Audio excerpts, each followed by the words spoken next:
Sangsaya sangete tobat siang dalu nangis maring Hyang Widi sarta pangabuktinipun wonten ing Gunung Selan waspanira tetes dadi mirah mancur risampunira mangkono ana parmaning Hyang Widi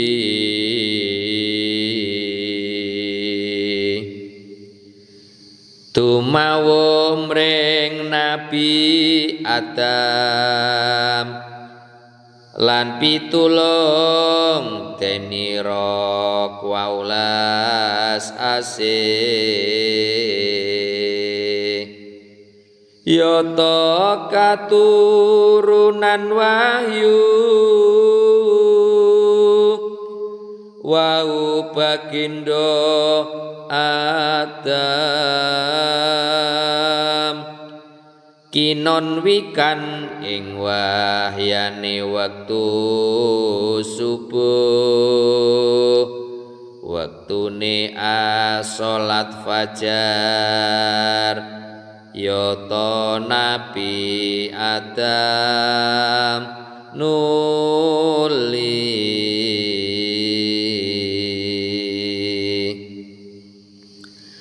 ningali padange fajar nulya enget doaning swarga luwih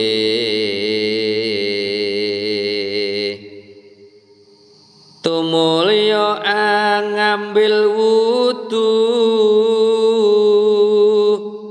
mangkono Nabi Adam pinaringan mirmaning Hyang Maha Agung kiya maca tasbih lan donga langse mengo menyang dinding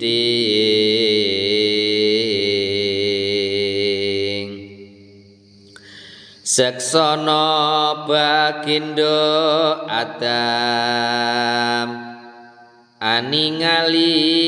maring luhure langit miang tulise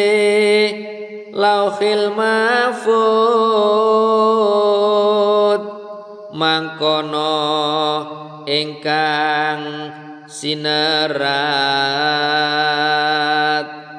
apan muni la ilaha illallah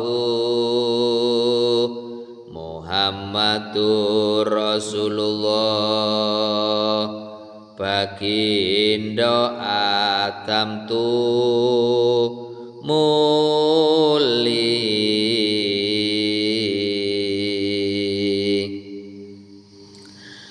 amaos kalih kalimat sarta tobat dumateng ing Hyang Widi anedha ngapura sampun sartanipun karuna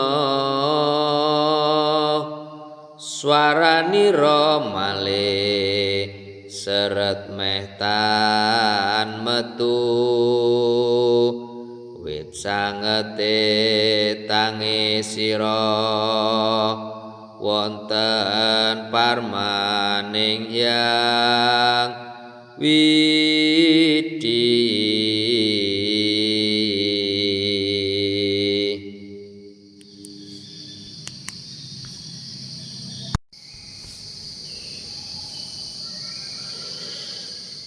sangsaya sangete tobat siang dalu nangis maring Hyang Widi sarta pangak buktinipun wonten ing Gunung Selan waspanira tetes dadi mirah mancur risampunira mangkono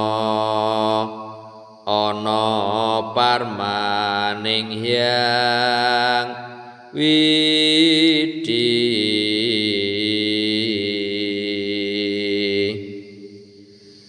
tumawuh mring Nabi Adam lan pitulung denira kwaulas asih yata katurunan Wahyu wau bagindo Adam kinon wikan ing wahyane wektu subuh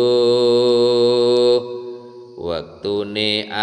salat fajar yata Nabi Adam nuli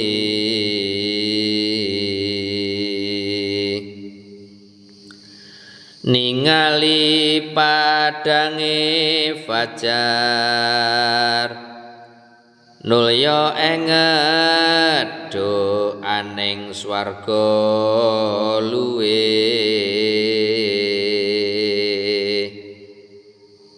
tumulya ngambil wudu mangkono Nabi Adam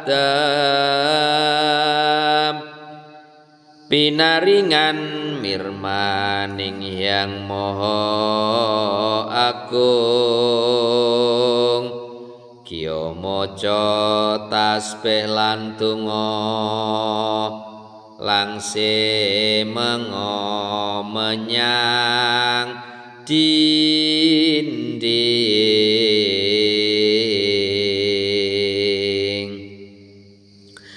seksana bagindo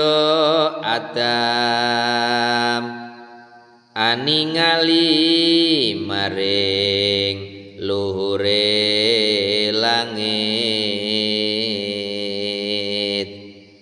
miang tulise Lauhil Mahfud